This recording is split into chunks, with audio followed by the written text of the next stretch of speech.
Morning, evening, afternoon. It's Take It EV. I'm Greg Yashkevich, and with me I have... I'm Colin Walker. I'm Head of Transport at the Energy and Climate Intelligence Unit, or ECIU for short. That sounds very fancy. It does. It's a bit verbose.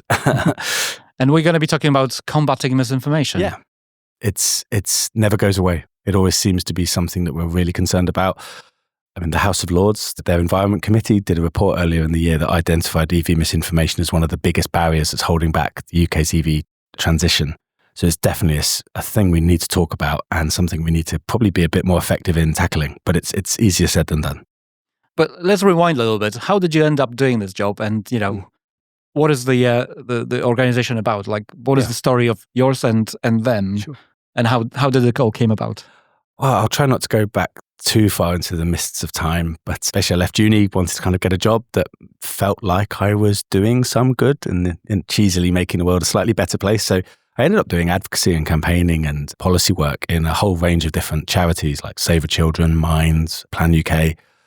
Ended up at the British Library, which I've been all over the shop.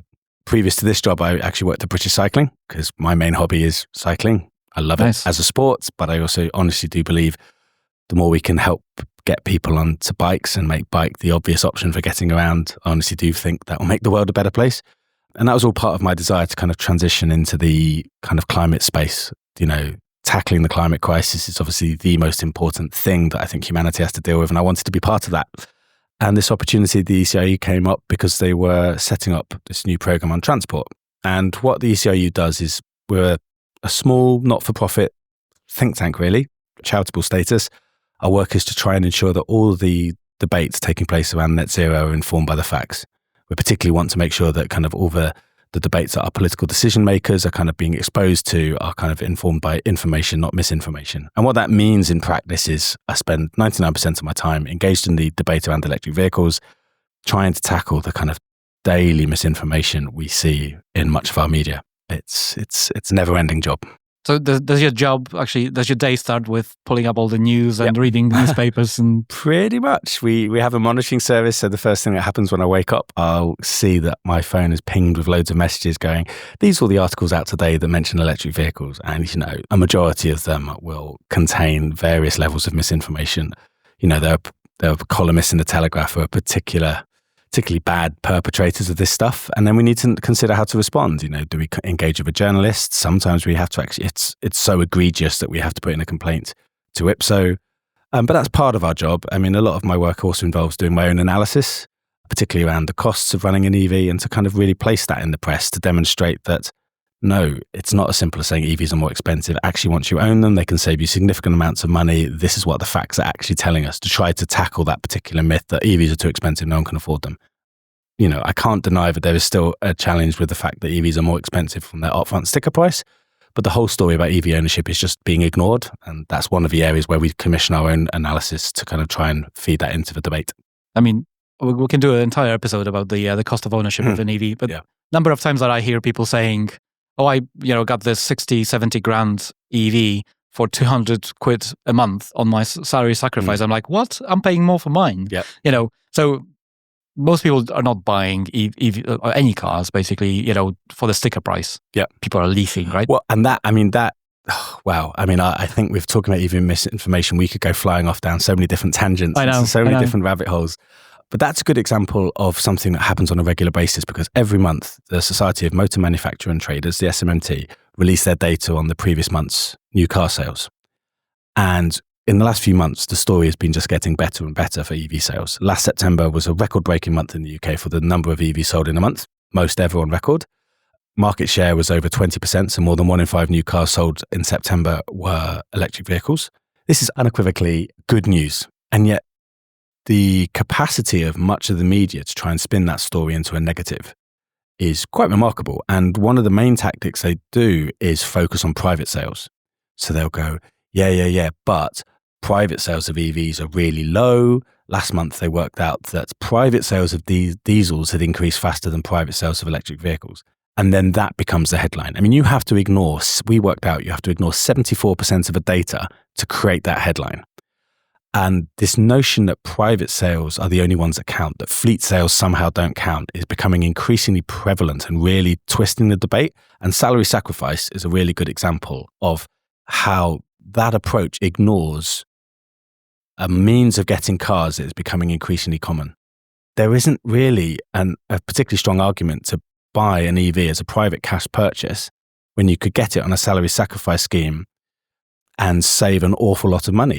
It is cheaper to get an EV on a leasing scheme, but that salary sacrifice car gets classed as a fleet sale rather than a private scale, so it gets ignored. And so this really misleading picture of EV sales and where the market is created. Do you think, it sounds like they're basically trying to make up a story that fits their narrative. That's me saying it, not you, obviously, but it's funny, just going back to what you guys are doing. I had a conversation with Quentin Wilson the other day, and he said to me, about this whole misinformation. He's trying to tackle it as well. There's a lot of us trying to do this. Yeah. But I made a comment, it's almost like we need adults in this room. And so you guys are basically the adults in the room. I'll take that compliment. Yeah, I like to think I try to be one of the grown-ups. And yeah, I work with Quentin quite a lot. We do an awful lot with the new Electric Vehicles UK initiative. I support his work at Fair Charge. They support me at the ECIU. It's exactly that. It's trying to be adults about it. It's not trying to pretend that everything's rosy. There's inevitably legitimate concerns and challenges that people have around the electric vehicle transition. Any major shift in kind of technology is not going to be an entirely smooth ride, and we shouldn't try and ignore the concerns that maybe people have about, is our charging infrastructure where it needs to be? Is it going in the right places? How do we support people who may be on lower incomes make the shift to these very, expensive vehicles? These are legitimate concerns, but what frustrates me is on the other side, this kind of clear priority to take any opportunity and spin the story and the figures in any way to try and talk the EV transition down, to put people off. And inevitably, it leads people to conclude that there are kind of vested interests at play here that are trying to do this. And it's hard to talk about that without sounding really conspiratorial, but it should come as no surprise that there's an incredibly massive industry out there that is threatened by the transition to EVs. The idea that they're not doing stuff or briefing journalists behind the scenes to try and promote their own agenda would be naive not to think that that's happening. So yeah, we try and kind of maybe turn down the evangelizing, but kind of really kind of focus our efforts on pushing back on some of the nonsense that is said. This idea that car parks will collapse under the extra weight of electric vehicles, ignoring the fact that cars have been getting heavier and heavier for years now, for decades. The 5 heaviest cars on UK roads are petrol and diesel cars and not EVs. So yeah, there's a whole plethora of misleading narratives, some which sound sane, some which are legitimate, and then some which just sound mad. I remember one Daily Mail article published a story based on a survey from the States claiming that men weren't buying EVs because EVs weren't seen as masculine enough. That is what we're up against.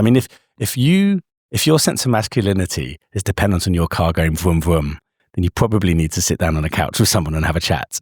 But that's kind of what you're up against. That's definitely not adults in the room stuff.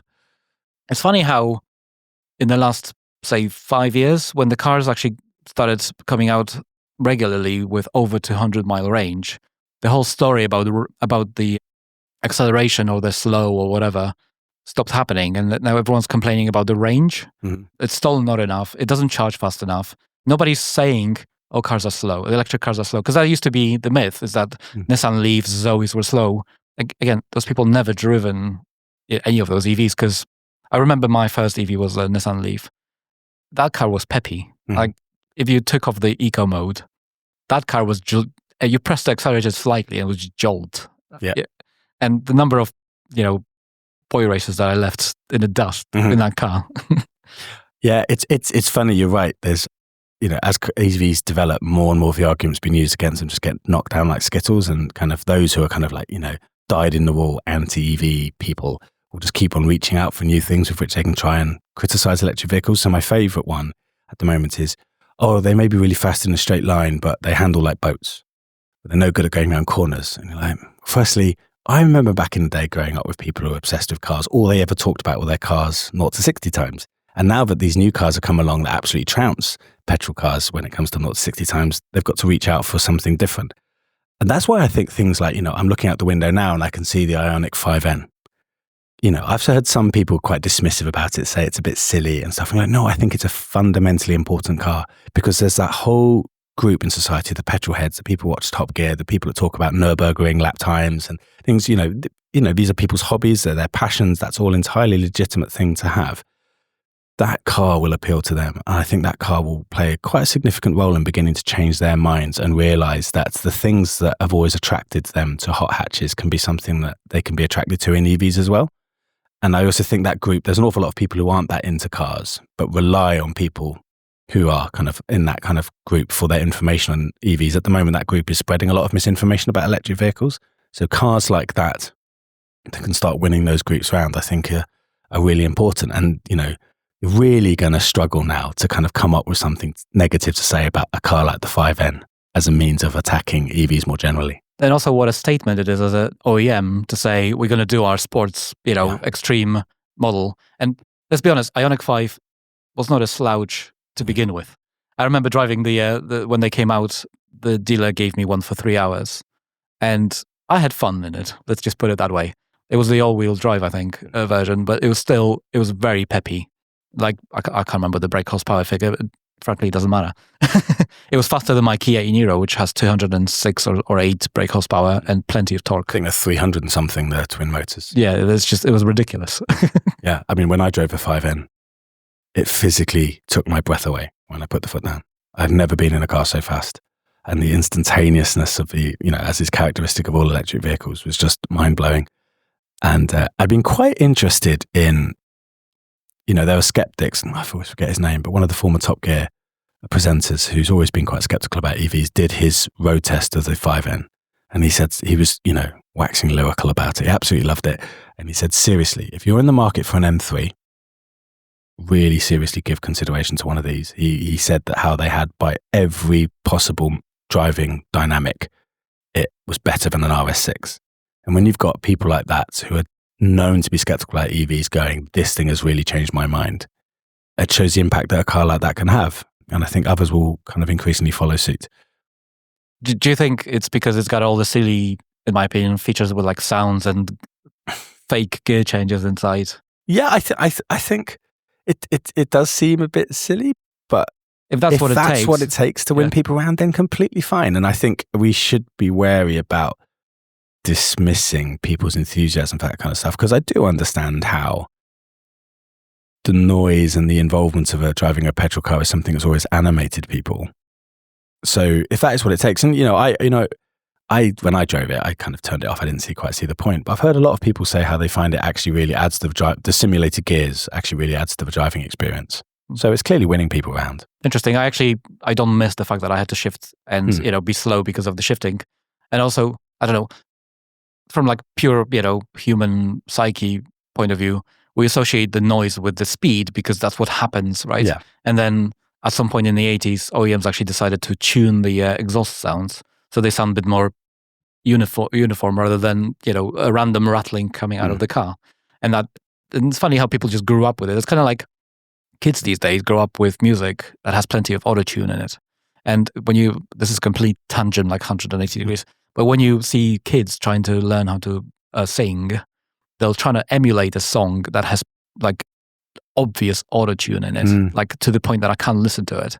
But that child will try to sing it that way. And I'm like, don't do that. That's not natural. Anyway, let's go back to the misinformation. I wouldn't be surprised. Just on that 5N, I wouldn't be surprised if people get them. When they first start driving them, use all the sounds, use all the simulated gears and everything, and slowly over time, we'll just use all that less and less, and just become accustomed to a new driving experience. You know how sometimes when you open a new app on your phone or whatever, it gives you like little hints every so often, like tip of the day. There should be a tip of the day in the Ioniq 5N that says, by the way, if you switch off the gear changes, you're going to be faster. Yeah, possibly. So going back to misinformation, what is the status of the organization? Is it private or is it charity? No, we're a charity. Okay. We're not for profit, very much third sector. We'll describe ourselves variously as analysts or we often get described in the press as a think tank. So there's no profit there. There's no interests we're serving. It is largely just born out of a desire to, but lots of people are doing lots of different things in the transition, and we felt there was a space for someone to be kind of really looking at the misinformation that was taking place in the media. And that was born out of a concern that an awful lot of our politicians who are making decisions that will, profoundly affect the speed and the pace at which the EV transition in the UK happens, they're humans like everybody else, and their understanding of electric vehicles, an awful lot of it is based on what they see on social media and what they read in the press. And we were looking at what was appearing on social media, and we were looking at what was appearing on the press, and it was just littered with nonsense. And that nonsense, when MPs are debating about introducing a zero emission vehicle mandate, a measure that the Climate Change Committee has said is the single biggest thing that the UK currently has in place to make the move to net zero. If the future of those targets was threatened because MPs voting on it had a completely nonsensical idea about what EVs are, that's a real threat to the UK's net zero transition. So that in a nutshell is our theory of change. We don't lobby, we're not campaigning, we're not kind of like advocating for particular things. We're just we're working to ensure that the debate around electric vehicles is more based on the facts. I mean, I'm going to ask you, very serious question, but how do you fund yourself? What is the source of income? So we get a lot of our funding for our line of the program is the European Climate Foundation, and they're a refunder. So they basically get a lot of money from like philanthropic organizations, rich individuals who are concerned about the climate crisis. They provide money to the European Climate Foundation, who then use that to fund different organizations and projects that they think, are playing an important role in kind of like feeding the debate around net zero transition. Okay. I mean, it's important to know that. Yeah, of course. People will say, but what if you get money from, other like OEMs or fuel, no, absolutely no money from any kind of corporate organizations or anything like that. Good. Then on the flip side, what is your reach? Like, how much power do you have? Is it just, kind of you're the people who work in the shadows and will reach out to a newspaper and say like, stop it, this is nonsense. Like, this is nonsense. You should do a retraction or whatever. Do they actually do this sort of thing? Like, how much sway do you have? It's growing. I mean, the transport program only started 2 years ago. So we were starting from ground zero in terms of raising our profile as an organization that was operating in this space. But we've had a lot of successes recently in getting newspapers to kind of amend headlines, publish corrections, publish apologies. We've been successful in getting IPSO, which regulates the press, to kind of like intervene and kind of basically instruct newspapers to correct misleading articles. I've heard that we're not particularly popular with a couple of like newspaper articles, which is, as far as I'm concerned, great feedback, because it means we're having an impact and we're being heard, and people aren't, getting away with saying stuff and it going unchallenged. So I do think we're kind of like having an increasing effect in that respect. We're not an organization that necessarily seeks huge amounts of kind of publicity or profile ourselves. We kind of judge our success by the extent to which we feel the debate around EVs is changing. What is the sort of the most outrageous thing you've ever read when it comes to misinformation about EVs? There's a few. There's that one I said earlier about this notion that somehow EVs aren't masculine. I mean, you're like, oh my God, is this the 1970s? Like, what a ridiculous thing to say. And it's never been repeated, because I think some narratives like that are so out there and so ridiculously silly that I think even the readers who want to read negative stuff about EVs kind of go, oh, come on, what's that? There was a real concerted push for quite a long time to claim that the UK's car parks wouldn't be able to handle the extra weight of EVs, even though like the association that, because there's an association that represents pretty much everything in the UK, and the association of like British car parks or whatever. I don't think that's his name. I don't think that's his name, but there is one that represents that, but it came out and said, no, there's this, it's fine. I thought there's going to be one that's an association of civil engineers or engineers, structural engineers. I think there's a body that actually represents I'm sure there is. The British Car Parking Association or something like that. But, they came out and categorically said, no, there's no threat. It's fine. I think some of the stuff that was being said about the fire risk of EVs became particularly pervasive and quite damaging, I think. And a really good example of that was the Luton Airport fire. Yeah. The Luton car park airport Which wasn't fire, an EV. Which we knew on the day it wasn't an EV, because the head of the fire service that was fighting the fire at the time came out and said this wasn't an electric vehicle. People even had a number plate of the vehicle doing the rounds, and all you had to do was put in a DVLA website and see that it was a diesel Land Rover, not even a hybrid. It was a diesel, because everyone was going, but it was a hybrid. You're like, well, how do you know if it was the battery element of the hybrid that started the fire? Even if it was a hybrid, how do you know these things? All these people speaking without any information whatsoever. And then a couple of months later, Bedfordshire Fire Service released their official report on the fire. And again, it reiterated the fact that this started with a diesel vehicle. And even when, there was no one out there had a better understanding of what happened to that fire than the fire service that fought it. Even when they came out and unequivocally said this was not an electric vehicle, there still wasn't enough for people. I think didn't they release even a video when it started, from one of the cameras to show that it this is a Land Rover. Like, look at this. Yeah, that was all. But it just shows that's not enough for people. But that's where you've got the particular negative impact that social media can have. And this is whole world of clickbait. Stuff is being directed to people because that's what they want to read and they want to hear. They've got their existing prejudices against things, so the content is directed towards them and they are attracted to content that reaffirms that prejudice. It's confirmation bias. So that is what you're up against, and that's a very difficult thing to manage. And, the media has cottoned onto that because, traditional readership levels have fallen, so they rely a lot more on producing articles, clickbait articles that they can quickly get out on social media that draw people towards them. It's just clickbait. And people are just more and more saying things that they probably know are inaccurate, knowing that there's a group of people out there that will click on them and read them because it's what they want to hear. What can we do? It's a very good question. It's not something that's going to be fixed overnight, but I think we did some interesting polling of petrol drivers and electric vehicle drivers. And we asked them which sources of information do they trust for accurate input around electric vehicles. And quite interestingly, a majority don't trust the mainstream media. A majority don't trust social media for accurate information. They don't trust government. They don't trust the car industry. The one group where a majority of people said they trusted was friends and family. Oh, interesting. Yeah, I think it's word of mouth. I thought they were going to say podcasters, but disappointed. Oh, we didn't ask the question. We'll ask the question, and I'm sure it'll come out as 90% for our trust. I'm sure. No, it was friends and family, and I think that it's that word of mouth. I think trumps all those other sources. I see it in my own WhatsApp groups and my friends. A lot of them, there's a degree of skepticism there. An awful lot of stuff that they're constantly being exposed to, in a lot of it in news papers that have still maintain a lot of respect and credibility for the information that they're providing. The likes of the Times, etc. They parrot this stuff. They repeat it. It's clearly informed their understanding of EVs. But I've got, my friend who recently got himself a Model Y, and he just came out and said, everything you've been saying on this conversation about EVs is just not borne out by my experience. And you could see their minds changing. It was hard for them to disagree with him because he had the actual lived experience of owning and driving an EV and they didn't. It's very hard for them to go, no, what you're saying is not true. You're like, what, you think I'm just making it up? I've had this car for a year. What are you saying? So I do think that word of mouth thing could be a really effective way of tackling it. So just the more that, the listeners to your show can go out and just not preach to people, don't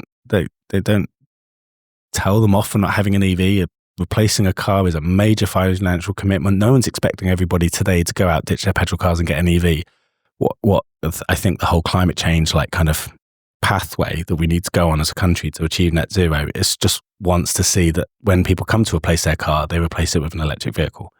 So the more that you can just reassure people, offer them your real life lived experiences, the try and ignore, because newspapers love jumping on an individual anecdotal story of someone who's had a bad time with an EV. Of course. And it always ignores the survey after survey after survey that shows that 90% plus of EV owners would never go back to a petrol or diesel. Yeah. It's amazing how one individual anecdotal story trumps surveys of statistically relevant sample groups of the UK, because it just doesn't sound, people relate to an individual story. So if you as an individual can relate your positive experiences of an EV, that's likely to have cut through. So I think that is a particularly effective thing that people can, really push.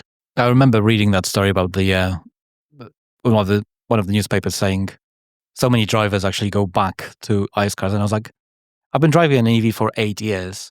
I am in this industry, in this little bubble, which may be a bit of a bias, but I literally don't know of anybody who moved back. I met one person on my road trip in their MG ZS something, that was a plug-in hybrid, purely because they were disappointed. They were elderly people. They bought an MGZS EV, and then they had a problem with charging on like a couple of years ago. This was like, early 2020 on one of the trips, and they changed the car because of that. But there's just so many things stacking up in there. And to be frank, in their case, they just basically, they were perhaps not informed about other chargers in the area, or like whatever. They, some elderly people don't have the, I don't want to say smarts, but like they're not up to date on like the apps and stuff like that. So they just rely on other sources, and they just basically like saying like, we don't need this stress, which I can understand. But the infrastructure has moved on so much that I think most of the time it's just people's pure laziness, to be honest, that is behind queues at the chargers and all these stories you hear at the, whenever there's, mass holiday migration to the holiday cottages in the country, wherever,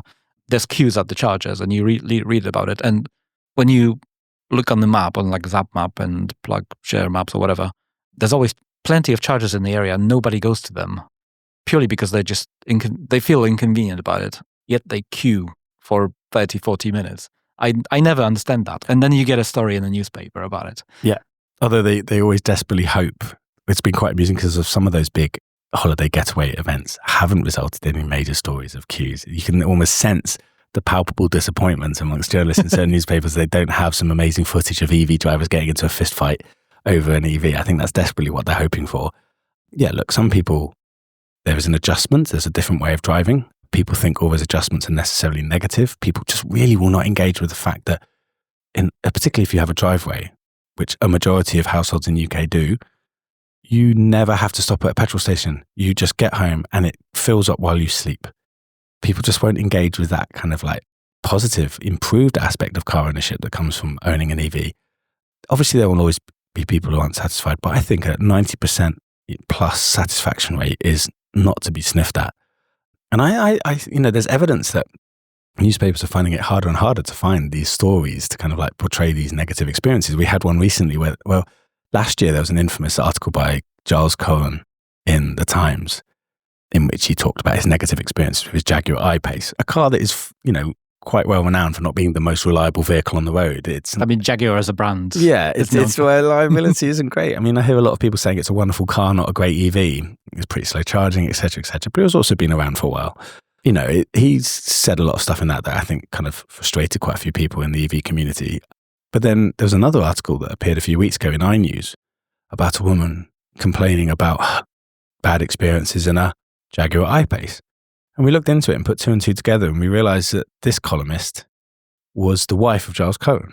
And she was telling the same story about the same car just a year or so later, which we thought was really underhand. You're like, another story's been pushed. This story's already been done. That seemed to indicate that they're just having to try to recycle bad experiences in an effort to keep this drumbeat up of negative EV ownership stories. I don't know what happened in there, but and I don't know how journalists actually work. The old school journalists, I like to call them. But are these people just incentivized by a newspaper trying to buy an article that has a certain angle, or what is your experience with that? Like, how does that work? Do you think? I mean, it's hard to say sometimes to kind of get inside and understand what the kind of editorial guidelines are at some of these newspapers, but I think a lot of these newspapers are actively looking for people to commission stories that give a certain angle on certain things. When I used to work at British Cycling, we got sight of the editorial guidelines at a certain newspaper, and it said, one of its priorities topics of stories that it wanted to cover was anything negative about cyclists. That was seen as something that their readership wanted to read, that's something they wanted to get out there, and it just kind of gave you a real insight into where all this negativity around, cycling was coming from. And I think there are certain newspapers that have a similar approach to EVs. They want to commission kind of like awful, bad news sells. So stories about people having a terrible time with this technology that people believe they have been forced into. I'm using inverted commas there for the, that I think there's editorial guidelines. And, those editorial guidelines will sometimes explain this annoying phenomenon we have where you get a headline that doesn't really match the contents of the article. The headline will be really sensationalist and negative and quite misleading. And then you actually go into the article and it's much more reasons and often completely contradicts what the headline said. And people, and when we kind of point this out, journalists go, yeah, but look, the article is much more balanced. It addresses the things you've raised. You're like, yeah, but an awful lot of people just, particularly in this day and age on social media, do just not get beyond the headline. Yeah. The headline is really the thing that most people read and will be the thing that informs people's just general impression about electric vehicles or all other technologies like heat pumps or renewable energy or, home insulation. So yeah, there's definitely certain papers that have an editorial stance that is quite negative, in certain cases hostile towards electric vehicles, and that shapes the things that are written and the pieces of work that are commissioned. Anybody listening to this says, how can I report things? How can I help? Where would you send them? Because obviously, if you're reading all the newspapers in the UK, it's most likely impossible for you to miss misinformation. You're probably going to get it before most of us read it, right? So we shouldn't be probably telling you like, oh, there's this article. You're like, yeah, I read it 2 hours ago. I'm putting words in your mouth, but I'm probably close to truth. Yeah, right? you are. How else can we help? I mean, it's going to sound incredibly narcissistic, but perhaps maybe follow me on Twitter. That's probably where I'm most active, because a lot of the stuff I do on social media is flagging where we see an article that's misleading and explaining the reasons why it's misleading. We think that's an effective way of journalists being held publicly to account for saying things that are perhaps a little misleading. And it sounds weird to say. It's not our approach is to embarrass journalists, but it's to kind of make sure that there are consequences to writing stuff. It will be pointed out publicly if you said stuff that is not exactly accurate. So, we don't write emotive language, but I will often write threads that go through, issue by issue in a piece that I feel isn't representative of the true reality of what the facts are telling us. So, the more we can get people to engage with those posts, share them, kind of expand their reach, expands the impact and the maybe felt by the people who wrote them in the first place. So you can follow me. I think my Twitter handle is at Colin Walker 79, which is a massive betrayal of my age. But that's a good way that's a really simple thing where you're just liking or sharing the stuff that we do can help expand impact. But, if you see something yourself that is just, I think the EV community is very effective on social media, particularly when it sees an article written by one person, like the ones I mentioned recently about, I've had a terrible time with my EV. Push back, go online and say, well, that may be the case for that one person, but I certainly know myself and everyone I know that drive EVs, this is not representative of our experience at all. We're really happy. We would never go back. These are the reasons why we would never go back. Just getting those individual stories out there, those counter stories, could be really effective. So use social media or conversations with friends to do that. You've mentioned your Twitter account, but anything else you want to promote, or any other place you want to, any resource that you want to put in here? I mean, I think follow us. Other organisations are active in this space, like Fair Charge, the Electric Vehicles UK initiative. It's recently been launched by Fully Charged, supported by Octopus EV. That's going to be a real effort to try and coordinate and amplify the work of lots of different people operating in the misinformation space. So I'm really excited to see what they do and what impact they have, and we're involved with them. We're certainly supporting and kind of hopefully we'll be part of a delivery of their activity. But seeing groups like that, seeing industry trying to come together and try to better coordinate its response to some of this stuff is a really positive development. So yeah, have a watch of them. I mean, I've already had Quentin Wilson and other people from that initiative, on this podcast. Anyway, thank you very much for having me on. No worries. Well, as always, I'm just going to say, Greg out.